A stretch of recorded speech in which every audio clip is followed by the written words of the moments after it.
نحمده ونصلي على رسوله الكريم أما بعد فأعوذ بالله من الشيطان الرجيم بسم الله الرحمن الرحيم اعلموا أن الله شديد العقاب وأن الله غفور رحيم ما على الرسول إلا البلاغ والله يعلم ما تبدون وما تكتمون قل لا يستوي الخبيث والطيب ولو أعجبك كثرة الخبيث فاتقوا الله يا أولي الألباب لعلكم تفلحون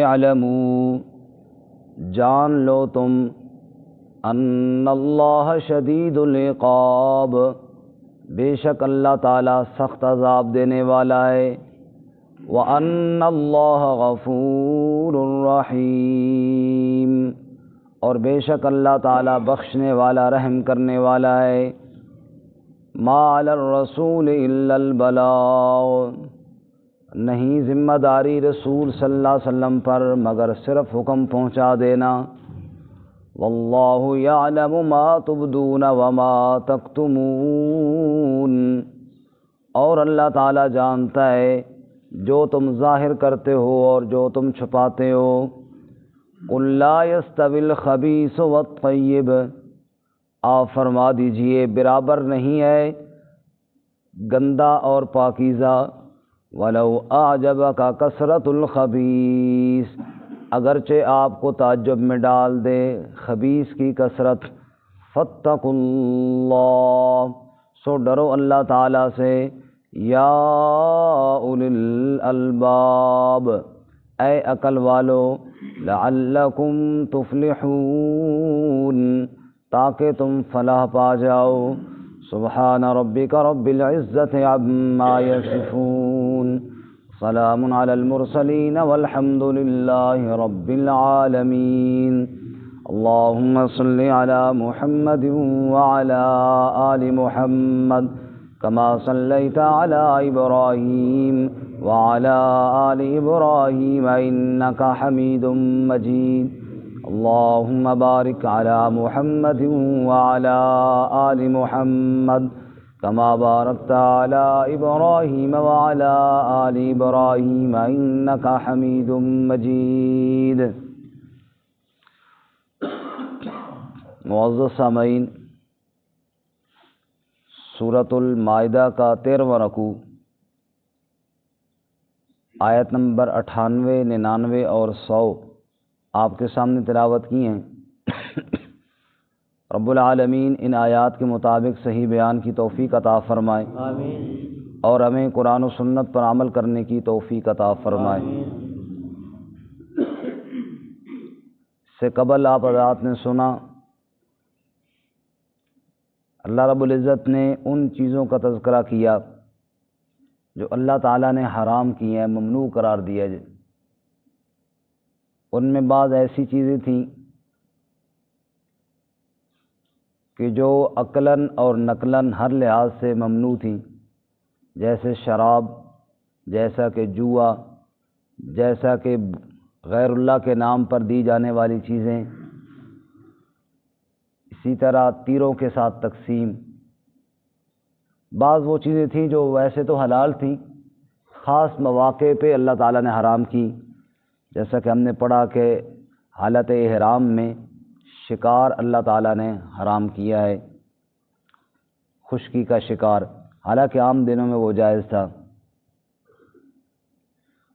اور آئندہ سبق میں آ رہا ہے انشاءاللہ کہ لوگوں نے اپنی طرف سے جو چیزیں حرام بنائی ہیں ان کا ذکر بھی آئے گا کہ وہ کوئی حرام نہیں ہے، حرام وہی چیزیں ہیں جن کو اللہ تعالیٰ نے حرام کیا ہے، کیونکہ مخلوق میں سے کسی فرد کے پاس بھی یہ اتھارٹی نہیں ہے کسی حلال چیز کو وہ حرام کر دے یا کسی حرام چیز کو حلال کر دے۔ لیکن آج کا جو سبق ہے اس میں تخفیف بھی ہے، ترغیب بھی ہے، اور پیغمبر صلی اللہ علیہ وسلم کی ذمہ داری بھی ہے۔ بتایا یہ ہے کہ دیکھو، اگر اللہ تعالیٰ کے احکامات پر عمل کرو گے اور عمل کرنے میں کوئی کمی کوتاہی ہوئی تو اللہ غفور الرحیم ہے، وہ معاف فرمائے گا۔ لیکن اگر تم عمل نہیں کرو گے تو پھر اللہ شدید العقاب بھی ہے، سخت عذاب دینے والا بھی ہے۔ رہی میرے نبی صلی اللہ علیہ وسلم کی ذمہ داری، تو ان کی تو یہی ذمہ داری ہے کہ انہوں نے اللہ کا حکم پہنچا دینا ہے۔ سو آپ نے تو حکم پہنچا دیا، آپ کی ذمہ داری پوری ہو گئی۔ اب آگے عمل کرنا اور نہ کرنا یہ تمہاری ذمہ داری ہے۔ جو عمل کرے گا اس کے لیے غفور الرحیم ہوں، جو نہیں کرے گا اس کے لیے شدید العقاب ہوں۔ باقی دنیا کی حرص اور کثرت کی حرص اس نے انسان کو غفلت میں ڈالا ہے، برباد کیا ہے۔ فرمایا کثرت کو نہ دیکھا کرو، پاکیزہ کو دیکھا کرو۔ حلال پاکیزہ ہو چاہے تھوڑا ہو، وہ جو ہے برکت والا ہوتا ہے۔ زیادہ ہو اور حرام ہو اور نجس ہو اور اللہ تعالیٰ کی ناراضگی والا ہو تو اس میں کوئی برکت نہیں ہوتی۔ چنانچہ ارشاد فرماتے ہیں اعلموا ان اللہ شدید العقاب، یہ بات جان لو کہ بے شک اللہ تعالیٰ سخت عذاب دینے والا ہے۔ وَأَنَّ اللَّهَ غَفُورٌ الرحیم، اور یہ بھی جان لو کہ بے شک اللہ غفور الرحیم ہے۔ وہ عذاب دینے پر آئے، بڑے بڑے نافرمانوں کو ایسا ذلیل کیا اور ایسا رسوا کیا کہ اللہ تعالیٰ نے نام و نشان مٹا کر رکھ دیا۔ تخت پہ بیٹھے نمرود کو خدائی کے دعوے کے ساتھ جوتے مروائے اللہ تعالیٰ نے۔ شدید العقاب ہے کہ نہیں ہے؟ ایسا ذلیل کیا کہ جناب رہتی دنیا تک مثال قائم کر دی۔ قوم عاد کو دیکھو، جب اللہ تعالیٰ کے عذاب کو جوش آیا تو یہ وہ قوم تھی جس کو اپنی طاقت پر ناز تھا۔ اللہ نے قرآن میں بیان کیا، قوم عاد یہ کہا کرتے تھے من اشد منا قوہ، ہم سے قوت والا کون ہے، ہم سے پنگا نہ لینا، ہم بڑے طاقتور ہیں، ہمارا کوئی بال بیگا نہیں کر سکتا۔ ان کو اپنی طاقت پر ناز تھا۔ اور پھر شدید العقاب، جب اللہ تعالیٰ کا عذاب آیا تو اللہ تعالیٰ نے طوفان کو مسلط کیا، ہوا کے جھونکوں کو مسلط کیا، اور جن کو اپنی طاقت پہ ناز تھا ان کو اللہ تعالیٰ نے تنکوں کی طرح اٹھایا ہوا نے، اور پھر کبھی ادھر مارا کبھی ادھر مارا، دریاؤں میں پھینکا، پہاڑوں میں پھینکا، ان کے سروں کو آپس میں ٹکرایا۔ اور یہ ہوا اور طوفان ایک ہفتہ پورا مسلسل جاری رہی۔ سخرہا علیہم 7 لیال و 8 ایام، 7 راتیں اور 8 دن مسلسل جاری رہی۔ اور پھر کیا ہوا؟ کأنہم اعجاز نخل خاویہ، وہ لمبے تڑنگے قد والے، طاقت والے، وجود والے، جن کو غرور تھا اور سر دماغ تکبر سے بھرا ہوا تھا، ایک ہفتے کی طوفان نے ایسے پاش پاش کر دیا کہ جیسے کھجور کے درختوں اور باغوں کو کوئی کاٹ کاٹ کر پھینک دیتا ہے۔ اور پھر رب نے للکارا فَهَلْ تَرَىٰ لَهُم مِّن بَاقِيَةٍ، اب کوئی باقی بچے تو سر اٹھائے۔ اللہ فرماتے جانو اللہ کے عذاب بڑا سخت ہوتا ہے، اور انسانیت میں کسی کی بس کے اندر یہ نہیں کہ وہ اللہ کے عذاب کا مقابلہ کر سکے، نعوذ باللہ من ذالک، یا اس کو سہ سکے یا اس کو برداشت کر سکے۔ اس لیے اللہ تعالیٰ سے ڈرو، اور جو رب جس کام سے منع کرے نا اس سے رک جاؤ۔ اعلموا ان اللہ شدید العقاب، ورنہ وہ بہت سخت عذاب دینے والا ہے۔ بڑے بڑے تکبر والوں کے سر اس نے خاک میں ملا دیے ہیں۔ اور جن قوم پہ عذاب ہے ان کے حالات آپ دیکھ لیجیے، کس طرح قوم نوح کو پانی کے اندر ڈبو دیا، کس طرح خدائی کے دعوے دار فرعون کو غرق کر کے رکھ دیا، اور کس طرح ایک چیخ کے ذریعے قوم شعیب کو برباد کیا، اسی طرح جناب قوم سمود کو برباد کیا، اور اسی طرح وہ لوگ جو قوم لوط تھے ان پہ کتنا شدید عذاب اللہ نے بھیجا۔ فجعلنا عالیہا سافلا، زمین کو الٹا کر کے دے مارا ان پر، پتھروں کی بارش اللہ تعالیٰ نے برسائی، نعوذ باللہ من ذالک۔ تو کیسے اللہ تعالیٰ شدید العقاب ہے، سخت عذاب دینے والا ہے۔ ابرہ کو دیکھو، لشکر لے کر بیت اللہ کی طرف گیا، فارسل علیہم طیرا ابابیل ترمیہم بحجارۃ من سجیل فجعلہم کعصف مأکول، پرندوں کے غول بھیج دیے اور چھوٹے چھوٹے کنکر بھیجتے اور ان کنکروں کے ذریعے اللہ نے ان کو نیست و نابود کیا اور ایسے کر دیا جیسے چبایا ہوا بھوسا ہوتا ہے۔ تو اللہ بڑے سخت عذاب والے ہیں۔ اللہ ہم سب کو اپنی پکڑ سے محفوظ فرمائے۔ اور اس بات سے پہلے اللہ نے فرمایا اعلموا، جانو، اس بات کو یقین کی تختی پر لکھو، اس بات کو دل میں بٹھاؤ کہ واقعی اللہ کیا ہے، شدید العقاب ہے۔ اور اس بات کو بھی جانو کہ وَأَنَّ اللَّهَ غَفُورٌ الرحیم، وہ صرف شدید العقاب نہیں ہے، اگر بندہ مخلص ہو جائے تو اس کے لیے غفور الرحیم بھی ہے۔ پھر وہ بڑے بڑی غلطیاں جو اخلاص کے ساتھ توبہ کرتے ہیں ان کی معاف کر دیتا اور پھر پرواہ بھی نہیں کیا کرتا۔ جس نے ساری زندگی غفلت میں گزاری ہو، اگر سچے دل کے ساتھ رب کے در پہ آ کے کہے یا اللہ مجھ سے غلطی ہو گئی ہے، مجھے معاف فرما دے، تو وہ ساری زندگی کے کفر کو لمحے میں معاف بھی کر دیتا ہے۔ ان اللہ غفور الرحیم، بے شک وہ غفور الرحیم ہے۔ سبحان اللہ۔ روایات میں آتا ہے کہ حضرت موسیٰ علیہ السلام بارش کی دعا کے لیے نکلے، جیسے ابھی بھی بارش کی ضرورت ہے، اللہ رحمت کی بارش نازل فرمائے۔ رب العالمین نے کہا کہ موسیٰ اس مجمع میں ایک نافرمان ہے اور جب تک وہ نہیں نکلے گا نہ بارش نہیں آئے گی۔ موسیٰ علیہ السلام نے اعلان کیا کہ بھئی اللہ کا نافرمان اور باغی بندہ نکل جائے یہاں سے۔ اب باقی لوگوں کو تو نہیں پتہ ہوتا، اوپر اللہ تعالیٰ کی ستاری کی چادر ہوتی ہے کہ کون اندر سے کیا ہے، لیکن ہر بندے کو اپنا تو پتہ ہوتا ہے کہ میں کیا ہوں۔ من آنم کہ من دانم، میں وہ ہوں جو میں جانتا ہوں کہ میں کیا ہوں۔ تو وہ بندہ تو سمجھ گیا کہ وہ میں ہی ہوں، یہ حرکتیں اور کرتوت تو میں نے کی ہوئی ہیں۔ اب اس نے سوچا کہ یہاں سے جب میں نکلوں گا پورا مجمع دیکھے گا کہ یہ ہے وہ بدبخت جس کی وجہ سے بارش رکی ہوئی ہے، تو میری عزت تو خاک میں ملی نا۔ اس نے دل ہی دل میں اللہ سے رابطہ کیا، اس نے کہا یا اللہ میں تو کب سے گناہ کر رہا تھا اور تو پردے ڈال رہا تھا، اور آج مجھے رسوا کرنے پہ آیا ہے تو پورے مجمع میں کرے گا۔ اے اللہ اگر آج میری عزت رکھ لیتا ہے نا اور مجھے معاف کر دیتا ہے، آئندہ میں بھی وعدہ کرتا ہوں تیری نافرمانی نہیں کروں گا۔ بس ادھر سے موسیٰ علیہ السلام اعلان فرما رہے ہیں اور ادھر سے اللہ کی طرف سے رحمت کی بارش برسنا شروع ہو جاتی ہے۔ اب عالم الغیب تو انبیاء نہیں اللہ کی ذات ہوتی ہے، تو موسیٰ علیہ السلام نے پوچھا کہ یا اللہ یہاں سے نکلا تو بندہ ہے کوئی نہیں اور بارش کیسے آنا شروع ہو گئی؟ میں موسیٰ جو میرا نافرمان تھا نا اب اس نے میرے ساتھ صلح کر لی ہے، اب اس نے توبہ کی ہے تو میں نے اس کو معاف کر دیا ہے۔ اچھا یا اللہ وہ کون تھا؟ فرمایا جب وہ گناہ کرتا رہا میں نے تب پردے ڈالے ہیں، اب تو اس نے توبہ کر لی ہے، اب تو میں کیوں بتاؤں کہ وہ کون تھا، اب تو میں نے اس کو معاف کر دیا ہے۔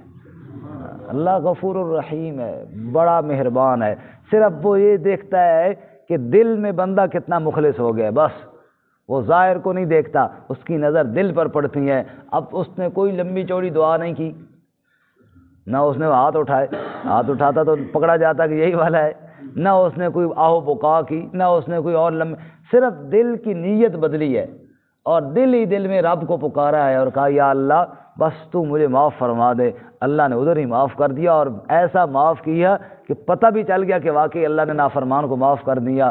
فرمایا اللہ کی غفور الرحیم اور اس کی رحمت پہ اس کا تو دریا بے شمار ہے۔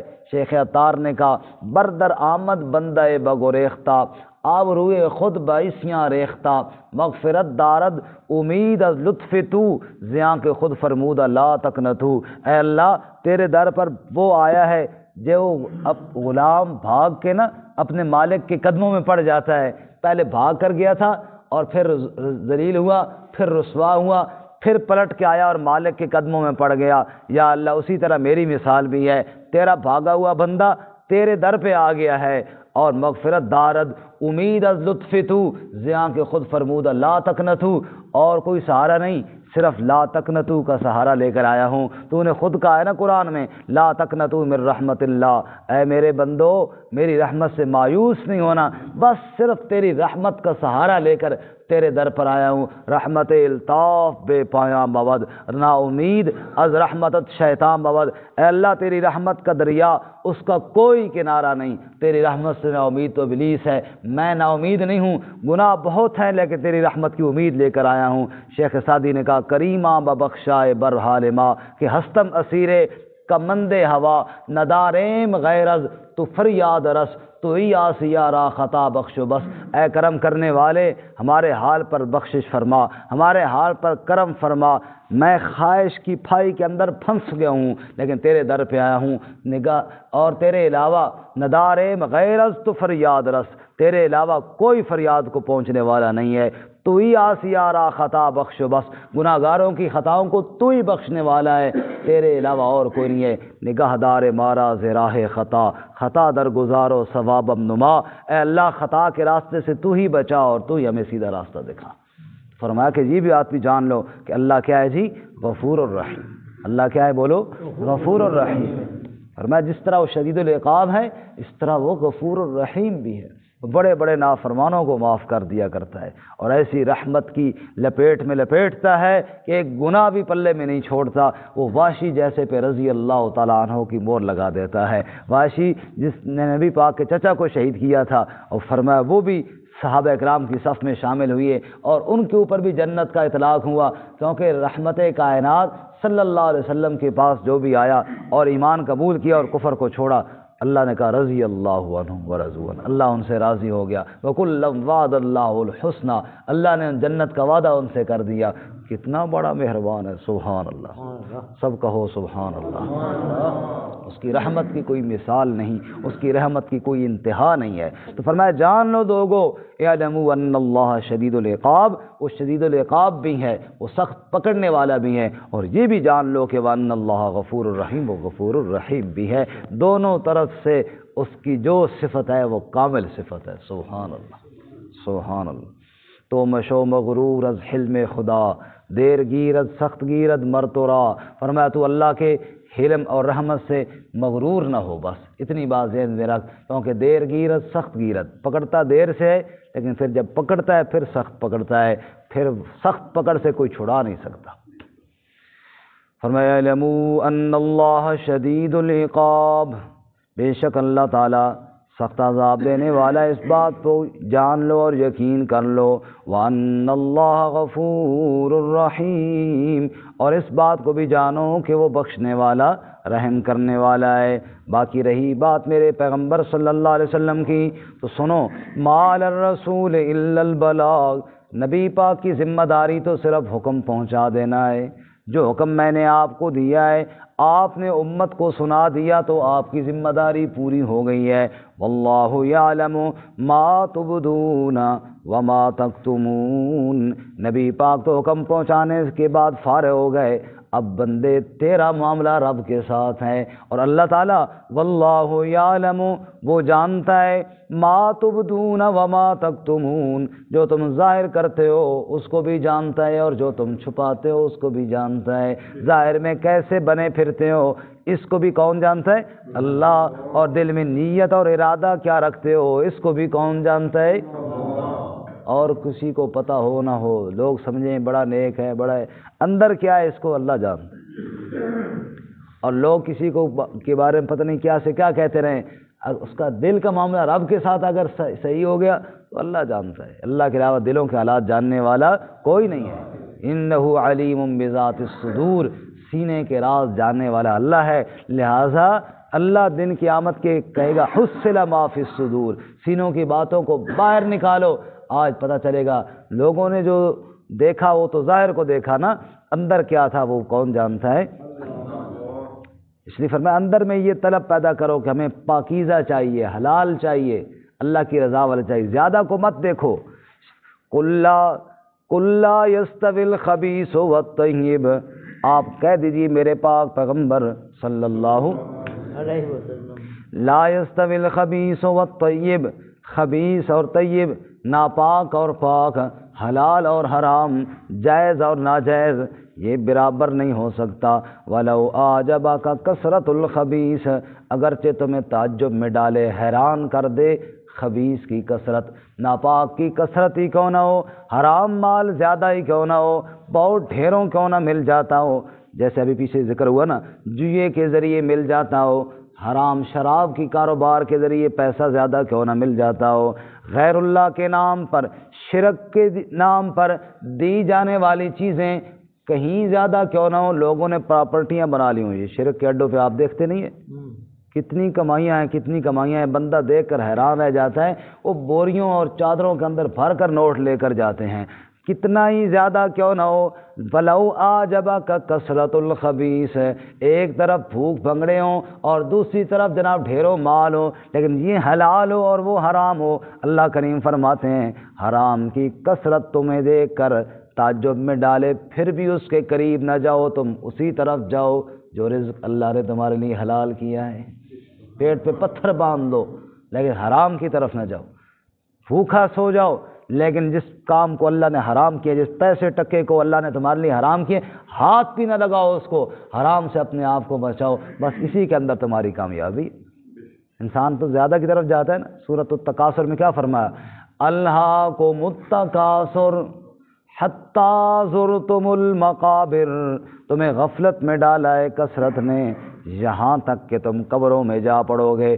قبر میں جاؤ گے تب آنکھ کھلے گی اور پتہ چلے گا جس کو میں زیادہ سمجھ کر نفع والی چیز سمجھ کر لے رہا تھا وہ تو سراسر میرے لیے نقصان ہی نقصان تھا. حضرت علی رضی اللہ تعالیٰ عنہ نے قبرستان میں کہا تھا نا, اے قبر والو یا اہل التراب یا اہل الواشا یا اہل الغربہ, اے مٹی والو, اے وحشت والو, اے سفر پہ چلے جانے والو, اما الدور فقد سکنت اما الاموال فقد قسمت اما الازواج فقد نکحت. جو گھر تم نے بنائے تھے ان گھروں پہ لوگوں نے قبضے کر لیے ہیں. جو پیسہ تم نے کمایا تھا لوگوں نے آپس کے اندر بانٹ لیا ہے. جس عورت سے تو نے نکاح کیا تھا اس نے اور شوہر کر لیا ہے. فرمانے لگے یہ تو دنیا کی حالت ہے. کبھی جا کے وہ منظر دیکھا کرو نا, اس گھر سے میت کے اٹھاتے وقت جس گھر میں اس آدمی نے ایک ایک پیسہ جوڑ کے کمایا اور بلڈنگ بنائی اور اس پہ نقشے بنائے اور رنگ روغن کیا اور یہ جناب یہ ساری جائیداد میری ہے, جب وہاں سے میت نکل رہی ہوتی ہے اس وقت دیکھا کرو. علی نے فرمایا تمہارے مکانوں پہ قبضے ہو گئے, تمہارے پیسے تو بانٹ لیے گئے, قبر کے اندر تمہارے اوپر کیا بیت رہی ہے. پھر حضرت علی نے فرمایا لو اذن لهم بالکلام لقالوا ان خیر الزاد التقوی. اگر ان کو کلام کرنے کی اجازت ہوتی اور یہ قبر والے اٹھ کر کے جواب دے سکتے ہوتے, پتہ انہوں نے کیا کہنا تھا؟ علی چھوڑ دنیا کے مکانوں کے تذکرے, چھوڑ دنیا کے پیسے کے تذکرے, قبر کے اندر اللہ کا تقوی اور ڈر کام آتا ہے اور کوئی چیز کام. اگر آپ نے ایک حرام پیسہ جو مل رہا تھا آپ کو آپ لے سکتے تھے, اگر آپ نے اس کو چھوڑ دیا, بس یہ ہے تقوی. تقوی کا مطلب ہے بچنا, یہ ہے بچنا. آپ نے تقوی اختیار کیا. اس حرام کو چھوڑنے کے ساتھ جو آپ کی ایمان کی کیفیت بڑھے گی نا, خدا کی قسم وہ 1000 رکعت نفل سے بھی نہیں بڑھے گی, کیونکہ ابھی آپ نے اللہ تعالیٰ کے حرام کردہ چیز کو حرام سمجھ کے روک گئے ہیں. اس پر جو اللہ تعالیٰ کے فیصلے آئیں گے نا, سبحان اللہ, اللہ ہمیں عمل کی توفیق عطا فرمائے. فرمایا وَلَوْ أَعْجَبَكَ كَثْرَةُ الْخَبِيثِ. طیب کی طرف جاؤ, پاک کی طرف جاؤ, حلال کی طرف جاؤ. خبیث زیادہ بھی ہو مت جاؤ اس کی طرف. فَاتَّقُوا اللَّهَ, سو ڈرو اللہ تعالیٰ سے. یا اولی الالباب, اے عقل والو, لعلکم تفلحون, تاکہ تم فلاح پا جاؤ. کامیابی چاہتے ہو تو اللہ کا ڈر یہ کامیابی کی سیڑھی ہے پہلی. اللہ ہم سب کو عمل کی توفیق عطا فرمائے. ترجمہ دوبارہ سن لیں. اعلموا ان اللہ شدید العقاب, جان لو اس بات کو بے شک اللہ تعالیٰ سخت عذاب دینے والا ہے. وَأَنَّ اللَّهَ غَفُورٌ الرَّحِيمٌ, اور بے شک اللہ تعالیٰ بخشنے والا رحم کرنے والا ہے. مَا عَلَى الرَّسُولِ إِلَّا الْبَلَاغُ, نبی پاک کی ذمہ داری اور کوئی نہیں سوائے حکم پہنچا دینے کے. وَاللَّهُ يَعْلَمُ مَا تُبْدُونَ وَمَا تَكْتُمُونَ, اور اللہ تعالیٰ جانتا ہے جو تم ظاہر کرتے ہو اور جو تم چھپاتے ہو. قُلْ لَا يَسْتَوِي الْخَبِيثُ وَالطَّيِّبُ, آپ کہہ دیجئے برابر نہیں ہے خبیث اور پاک. وَلَوْ أَعْجَبَكَ كَثْرَةُ الْخَبِيثِ, اگرچہ آپ کو تعجب میں ڈال دے خبیث کی کثرت. فَاتَّقُوا اللَّهَ, سو ڈرو اللہ تعالیٰ سے. یا اولی الالباب, اے عقل والو, لعلکم تفلحون, تاکہ تم فلاح پا جاؤ.